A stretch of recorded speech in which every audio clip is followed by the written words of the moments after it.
Oi pessoal, boa noite, tudo bem com vocês? Espero que sim. Seguem agora alguns pontos importantes para a elaboração do trabalho de Química da etapa 1. A água, ela possui 3 estados físicos. São eles sólido, líquido e gasoso. A água, no estado líquido, ela é encontrada na maior parte do planeta por meio dos rios, lagos, oceanos. A água da torneira, a água do nosso dia a dia, ela está no estado líquido. O estado sólido é quando a água possui forma, como por exemplo os cubos de gelo. Isso acontece porque as moléculas de água, eles ficam tão próximos que eles acabam virando um sólido.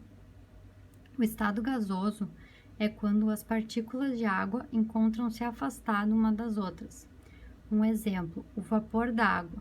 Quando a gente coloca a água numa panela e ferve, todo aquele vapor que levanta é no estado gasoso da água. A água, ela pode sofrer mudanças de estados físicos.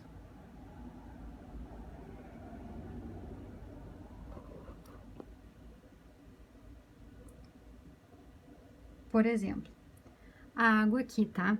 Vocês podem ver a água líquida na torneira. Se a gente colocar a água numa forma de gelo e colocar no congelador, ela vai passar do estado líquido para o estado sólido. Isso se chama solidificação, a passagem do estado líquido da água para o estado sólido. O mesmo pode acontecer se a gente tirar um gelo do freezer e deixar ele em cima da pia. O que vai acontecer? A água que estava congelada vai derreter e vai virar líquida, certo? Isso se chama fusão, é a passagem do estado sólido para o líquido da água. A passagem do estado líquido para vapor, que é o que acontece quando a gente ferve a água, chama vaporização. Essa passagem tem outros nomes, tá? Vocês talvez possam ver em algum outro livro ou alguma outra bibliografia. Pode aparecer como ebulição, evaporação ou calefação. E a passagem do estado vapor para água, a tampa da panela. Se a gente deixar uma água fervendo e todo aquele vapor grudar na tampa e a tampa ficar fechada, quando a gente tira a tampa, aquele vapor não volta a ser água? Volta, né? Então, do estado de vapor para líquido novamente se chama liquefação ou condensação. E o estado sólido para gasoso ou gasoso para sólido, que são aquelas fumaças, gelo seco, se chama sublimação.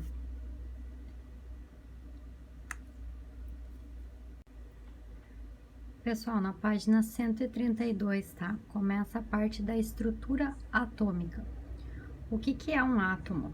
Um átomo é a estrutura que forma a matéria. Esse desenho aqui no canto é o exemplo de um átomo. Ele é composto de elétron, que é essa partezinha amarela que vem por fora, próton, que é essa parte azulzinha que tem aqui, e nêutron, que é essa parte vermelha. Com isso, é formado um átomo. O que é um elétron? É a partícula negativa. O próton é a partícula com carga positiva. E o nêutron é a partícula neutra, tá?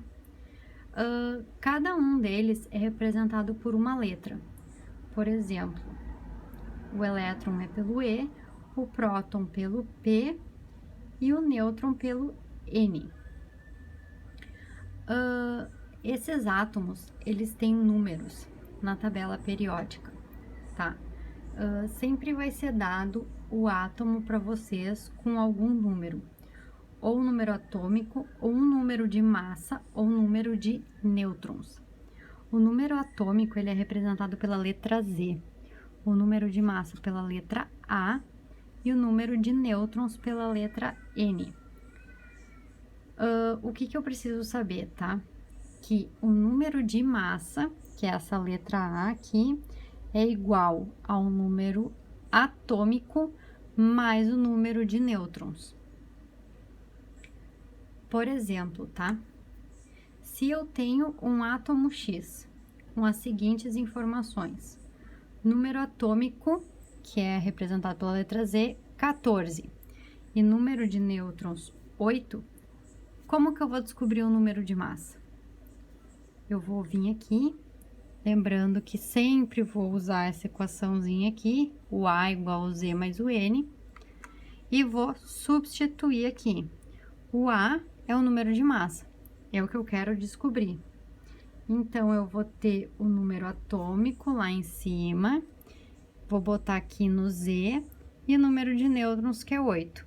14 mais 8, o meu número de massa é igual a 22.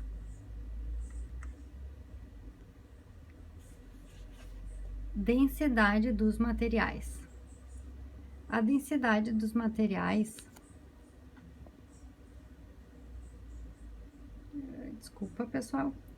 A densidade dos materiais é a relação existente entre a massa e o volume de uma determinada substância, ou seja, é a massa dividida pelo volume. Aqui também é outro cálculo, tá, pessoal? A densidade é representada pela essa letra D pequenininha, que é igual a massa dividida pelo volume. Um exemplo, a questão 6 do trabalho, tá? Se eu tenho a densidade do material, porque a questão 6 já está passando a densidade. Então, o cálculo é para descobrir o volume, ou seja, vai ser o volume igual a massa que o problema está dando, dividido pela densidade, que também está dando no problema, tá? E agora, para resolver as últimas questões do trabalho de vocês, na página 130 da apostila, a gente tem os tipos de substância. As substâncias, elas podem ser pura ou mistura. Uma substância pura é uma substância que não está misturada com nenhuma outra substância. E as misturas, elas são compostas por duas ou mais substâncias. A mistura, ela pode ser homogênea ou heterogênea. O que é uma mistura homogênea? Ela é uma mistura que, quando ela tá misturada com alguma coisa, a gente não consegue perceber. Por exemplo, água e sal. Se eu botar sal na água e mexer bastante, o sal ele vai se diluir dentro da água. E se eu olhar, vai parecer água pura. Isso é uma mistura homogênea. Se eu coloco água e álcool, eu consigo enxergar o álcool na água? Não. Então, é uma mistura homogênea. Agora, uma mistura heterogênea é uma mistura que eu enxergo a mistura. Por exemplo, água e óleo. Se eu colocar um copo de água limpa e derramar azeite, eles vão se separar. Eu vou continuar enxergando que tem água e tem óleo. Então, essa é uma mistura heterogênea. É quando eu enxergo a mistura. Por exemplo, água e arroz. Se eu colocar arroz dentro da água, eu vou continuar enxergando que tem água e arroz. Então, quando são duas substâncias ou mais substâncias, por exemplo, água, arroz e areia, que eu colocar tudo junto e continuar enxergando, se chama mistura heterogênea.